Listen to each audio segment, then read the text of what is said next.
Matius 24 ayat 20 adalah ayat yang sangat penting untuk dimengerti oleh semua umat Tuhan. Dalam ayat ini, Yesus menginstruksikan atau meminta seluruh umat Allah untuk berdoa agar masa pelarian mereka tidak jatuh pada musim dingin atau pada hari Sabat. Dan nubuatan ini digenapi ketika terjadi peperangan antara pasukan Roma dan pasukan Yahudi yang dimulai tahun 66 Masehi dan berakhir pada tahun 73 Masehi. Hal ini juga menekankan bahwa Yesus masih menghendaki, masih memerintahkan atau meminta para pengikutnya untuk tetap memelihara hari Sabat bahkan sesudah ia terangkat ke sorga. Kita akan pelajari ayat ini dengan lebih dekat oleh karena dua alasan penting. Yang pertama, kegenapan nubuatan Matius 24 secara keseluruhan kalau kita pelajari satu pasal ini bukan hanya terjadi ketika Yerusalem dihancurkan oleh tentara Roma pada tahun 70. Bila kita baca Matius 24 ayat 1-3, kita akan dapati di sana bahwa Yesus juga berbicara tentang kegenapan atau kehancuran dari dunia ini secara universal menjelang kedatangannya yang kedua kali. Dengan begitu, poin yang kedua yang penting adalah hal ini dapat menolong kita untuk mengerti bagaimana nubuatan ini akan digenapi pada akhir zaman. Kemudian, hal yang perlu kita ingat juga adalah audiens atau pembaca dari kitab Matius adalah mereka yang hidup sebelum, ini artinya melihat ke depan, dan sesudah, artinya melihat ke belakang, perang antara Roma dan Yahudi yang terjadi pada tahun 66 sampai tahun 73 Masehi. Jadi sangat jelas bahwa mereka yang harus melarikan diri yang dimaksud dalam ayat ini adalah para murid Yesus atau pengikut Yesus yang akan tetap hidup atau masih hidup ketika Yerusalem akan dihancurkan oleh Roma tahun 70 Masehi.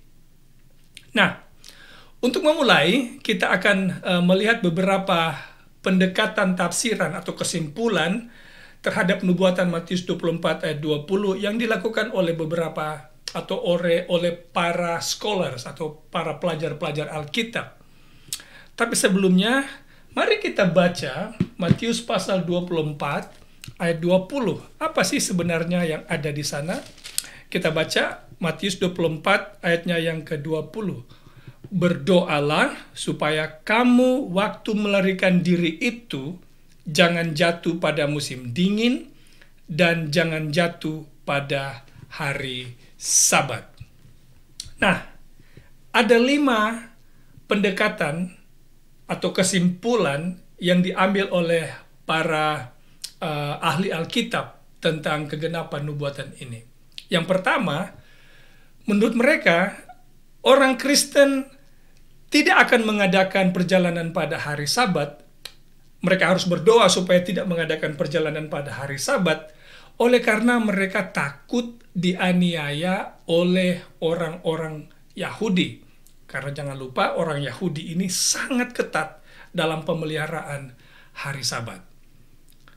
Pendekatan yang kedua adalah tidak melarikan diri pada hari Sabat ini adalah tindakan perdamaian atau menimbulkan perdamaian antara kelompok Yahudi dan orang-orang Kristen.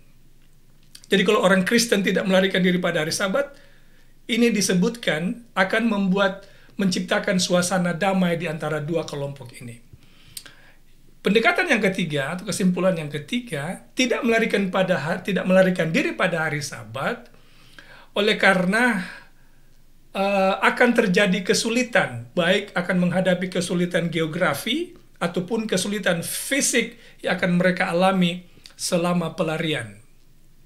Yang keempat, tidak melarikan diri pada hari Sabat oleh karena pintu gerbang kota Yerusalem selalu ditutup pada hari Sabat. Apakah ini benar? Kita akan lihat sebentar. Dan yang terakhir, yang kelima, tidak melarikan diri pada hari Sabat agar mereka tetap dapat memelihara kekudusan hari Sabat dengan tenang, dengan damai, dan dengan baik. Nah, dari 5 pendekatan ini, saya pribadi berkesimpulan, setelah mempelajari ini lebih dekat, saya berkesimpulan ada 3 pendekatan atau kesimpulan yang paling dekat dengan kegenapan nubuatan Matius 24 ayatnya yang ke-20. Dan itu adalah yang nomor 1, yaitu tidak melarikan diri pada hari Sabat karena takut dianiaya oleh orang Yahudi. Kemudian yang nomor 3, tidak melarikan diri pada hari Sabat oleh karena kesulitan geografis dan kesulitan fisik ketika melarikan diri. Dan yang nomor 5, yaitu tidak melarikan diri pada hari Sabat supaya mereka tetap dapat memelihara hari Sabat dengan baik. Kita lihat satu demi satu. Nah, yang pertama, pendekatan yang pertama ini kita bisa langsung gugurkan dengan mudah oleh karena 2 alasan utama mengapa orang Kristen tidak perlu takut kepada orang Yahudi melarikan diri pada hari Sabat. Alasan yang pertama adalah, pada umumnya, rabi Yahudi atau guru-guru Yahudi, pemimpin-pemimpin agama Yahudi, mengizinkan seseorang untuk menyelamatkan diri pada hari Sabat apabila nyawa orang itu terancam. Lagi pula, kelompok penganiaya dalam Matius 24 ayat 20 bukanlah orang Yahudi. Karena berdasarkan studi yang akan nantinya kita lihat, orang Roma lah yang akan menganiaya dan bukannya orang Yahudi. Artinya orang Yahudi dan orang Kristen, kedua-duanya akan berada pada situasi yang sama, yaitu melarikan diri. Alasan yang kedua adalah dari bukti literatur Yahudi dan sejarah bangsa ini menunjukkan bahwa orang Yahudi tetap memelihara hari Sabat meski berada di situasi peperangan yang sementara terjadi.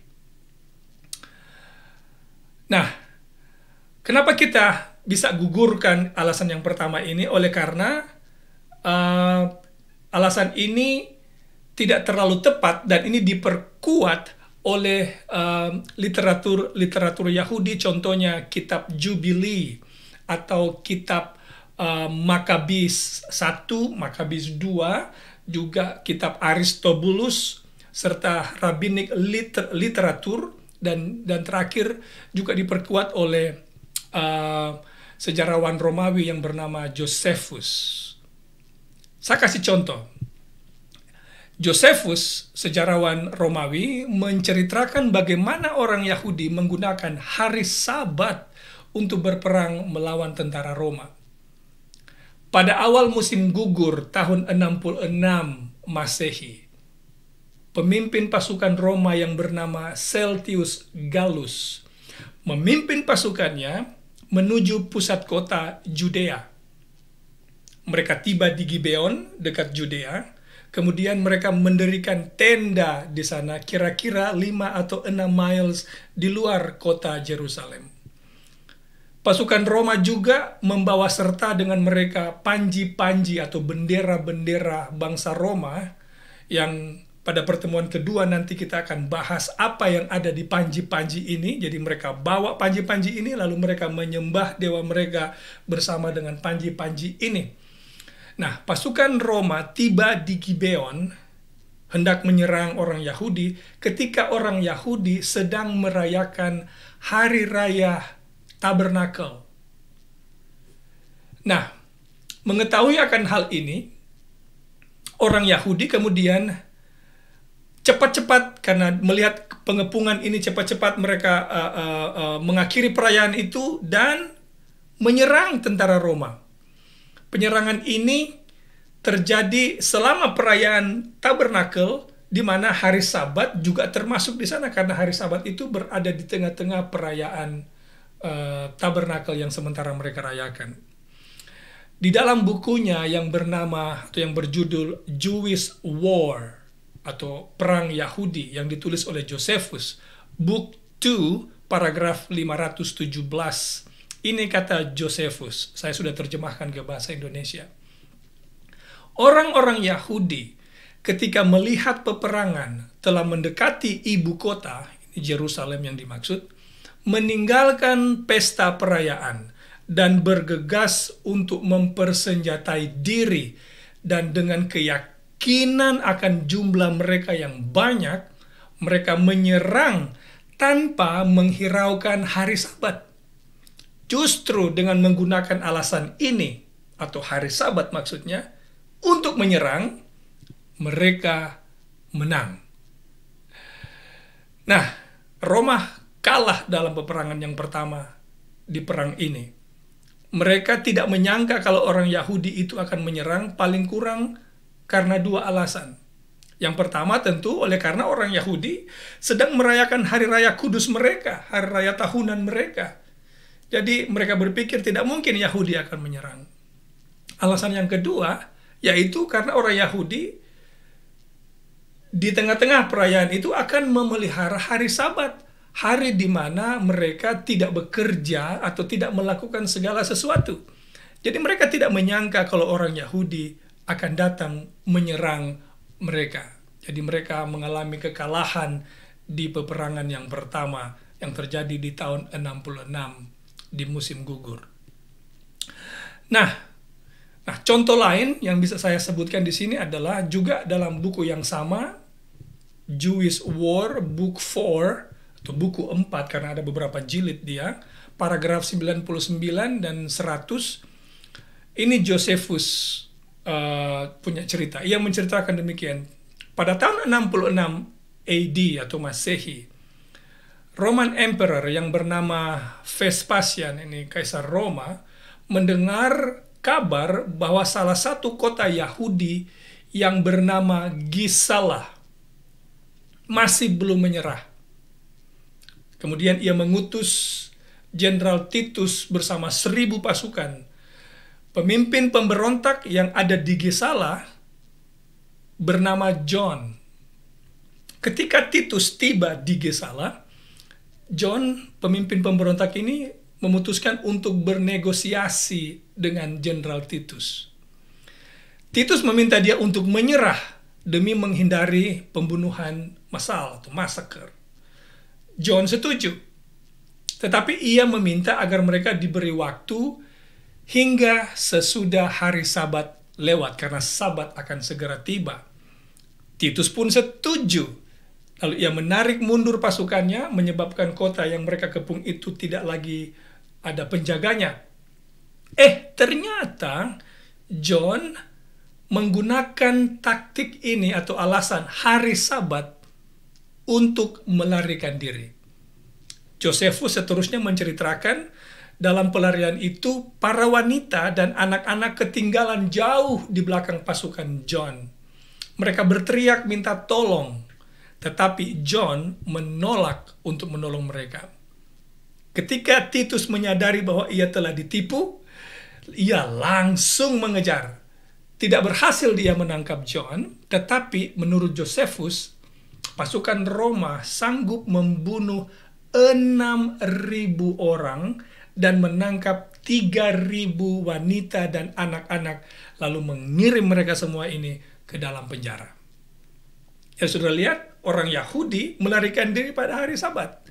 Jadi klaim atau pendekatan di atas bahwa orang Kristen takut melarikan diri atau jangan melarikan diri pada hari Sabat karena jangan-jangan dianiaya oleh orang Yahudi, klaim ini kita bisa gugurkan dengan bukti sejarah ini bahwa ternyata orang Yahudi justru menggunakan Sabat dalam berperang, menggunakan Sabat juga dalam melarikan diri. Nah, pendekatan yang kedua, ini adalah tantangan geografis atau kesulitan fisik. Katanya orang Kristen berdoa supaya jangan melarikan diri pada hari Sabat, oleh karena mereka akan menghadapi tantangan geografis yang sulit dan keadaan fisik mereka bisa terancam selama pelarian itu. Nah, klaim ini juga bisa kita gugurkan oleh karena bukti geografis dan sejarah dari bangsa ini. Mari, apa yang saya maksudkan? Mari saya jelaskan. Orang Yahudi tidak boleh mengadakan perjalanan kurang lebih 1,2 miles pada hari Sabat. Mereka harus berhenti, kemudian beristirahat, dan selanjutnya pada hari berikut mereka boleh melanjutkan lagi perjalanan. Nah, dengan jarak ini 1,2 miles kurang lebih ya, bisa kurang bisa lebih.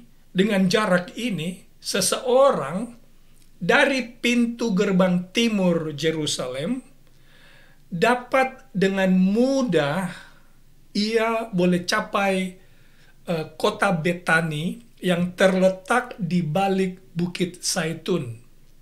Kalau saudara bisa pergi ke Google, saudara bisa lihat itu Yerusalem bisa dilihat dari atas Bukit Zaitun, dan Betani itu ada di balik Bukit Zaitun. Kemudian dari Betani, seseorang yang melarikan diri ini tidak akan mengalami kesulitan menuju kota Jericho. Dalam perjalanan ini, seseorang harus melewati padang Judea dan tiba di Jericho. Kemudian pada hari Sabat, lalu lintas di Jericho juga tidak terlalu sibuk di zaman itu. Jadi, bila seseorang ingin melarikan diri pada hari Sabat, ia dapat dengan mudah melakukannya tanpa harus melanggar hukum Sabat yang ditetapkan oleh orang Yahudi. Karena dengan jarak ini, bila dia memulai pelarian di pagi hari, dia sudah bisa tiba di Betani, keluar dari Yerusalem, tiba di Betani sebelum matahari terbenam. Jadi mereka bisa melarikan diri tanpa harus melangkahi hukum hari Sabat yang orang Yahudi tetapkan. Nah, pertanyaan yang lain adalah, apakah pintu gerbang kota Yerusalem itu dibuka pada hari Sabat atau tidak? Well, ini yang saya dapati, bahwa pada waktu normal atau di saat tenang, tidak ada peperangan, tidak ada kekacauan, pintu gerbang kota dibuka termasuk pada hari Sabat. Hal ini dilakukan agar memberi kesempatan kepada orang-orang yang berada di luar kota Yerusalem untuk datang beribadah di Ka'bah Yerusalem pada hari Sabat. Tetapi pada masa peperangan, semua pintu kota ini ditutup. Jadi ketika terjadi, kalau ada damai atau tidak ada peperangan, pintu kota dibuka, artinya mereka bisa melarikan diri. Nah, jadi pendekatan yang kedua juga bisa kita gugurkan dengan fakta-fakta ini. Sekarang, pendekatan yang ketiga, Tuhan meminta kita berdoa agar pelarian kita atau pelarian umat Tuhan di zaman itu tidak akan jatuh pada hari Sabat atau musim dingin, supaya mereka tetap dapat menguduskan hari Sabat dengan tenang. Dan memang inilah pendekatan atau konklusi yang paling tepat dari kegenapan nubuatan Matius 24 ayat 20. Mengapa? Mari saya jelaskan. Perlu kita ingat kembali, seperti yang saya sudah jelaskan di awal, bahwa peperangan antara Roma dan Yahudi diawali dengan kemenangan tentara Yahudi di bagian awal perang. Karena perang itu berlangsung dari tahun 66 sampai tahun 73. Di tahun 66, Yahudi menang melawan Roma. Ini terjadi pada musim gugur tahun 66. Tetapi, tentara Roma kembali datang menyerang pada tahun sesudahnya, tahun 67, di awal tahun 67. Jadi, di antara dua waktu ini adalah waktu bagi umat Tuhan untuk melarikan diri sebagaimana yang Yesus instruksikan bagi mereka. Selanjutnya, pada tahun 67 AD, maksud saya 66 AD, Celtius Gallus, ini mengulangi cerita yang di awal tadi, menggerakkan pasukannya untuk menyerang kota Jerusalem dari sisi northeastern maksud saya. Ini apa ya? Ini utara timur, daerah sana lah. Ya. Ia membawa pasukan dengan panji-panji Roma dan mengepung kota Jerusalem kurang lebih hampir sebulan lamanya. Pasukannya kemudian masuk hingga pada dinding kota dan siap membakar pintu gerbang dekat Ka'bah.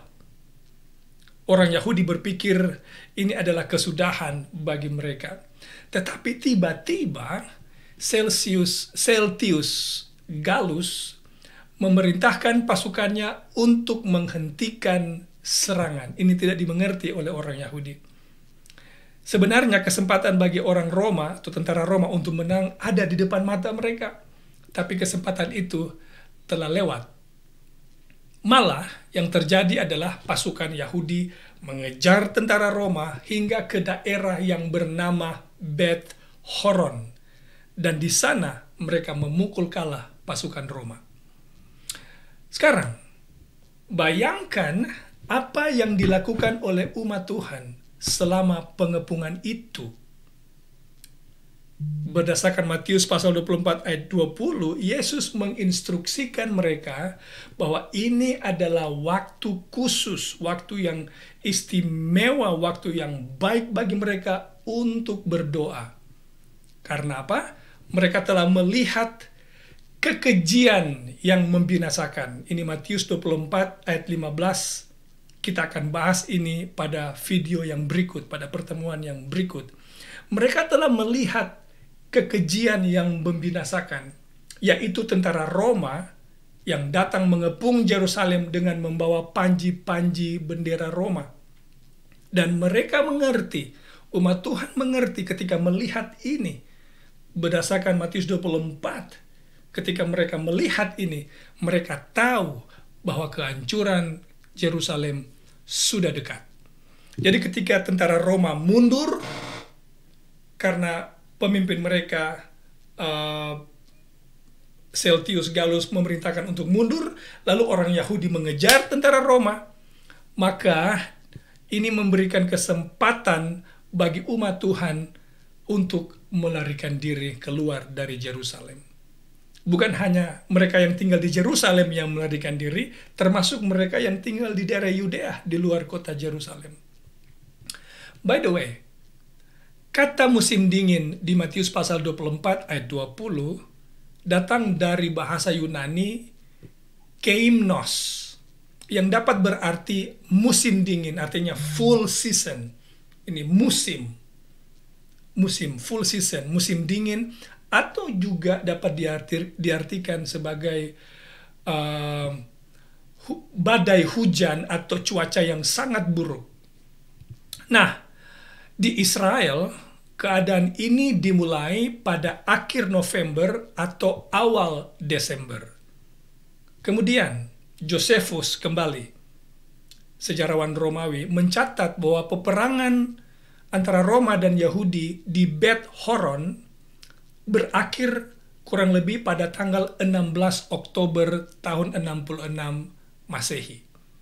Artinya, penduduk Yudea dan Yerusalem memiliki waktu kurang lebih 6 minggu.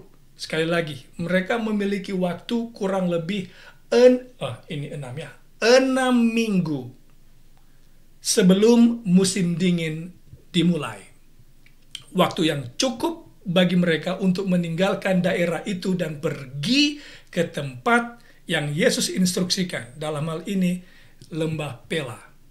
Ini juga dicatat di buku Kemenangan Akhir halaman 10. Ketika pasukan Roma di bawah pimpinan Celtius Gallus mundur, doa umat Tuhan terjawab. Mereka tidak perlu melarikan diri pada musim dingin, karena musim dingin masih 6 minggu. Mereka juga tidak perlu melarikan diri pada hari Sabat, tidak perlu buru-buru karena waktu yang cukup banyak yang mereka miliki untuk melarikan diri. Nah, saudara yang kekasih, Tuhan memimpin umatnya melarikan diri meski berada pada situasi yang sangat berbahaya seperti yang dialami oleh umat-umat Tuhan di zaman ini. Pertanyaan penutup. Apakah ini juga akan terjadi di akhir zaman menjelang Yesus datang? Untuk menjawab ini, saksikan pembahasan yang berikut. Tuhan kiranya memberkati saudara-saudara. Mari kita tetap setia, karena hari itu akan segera tiba.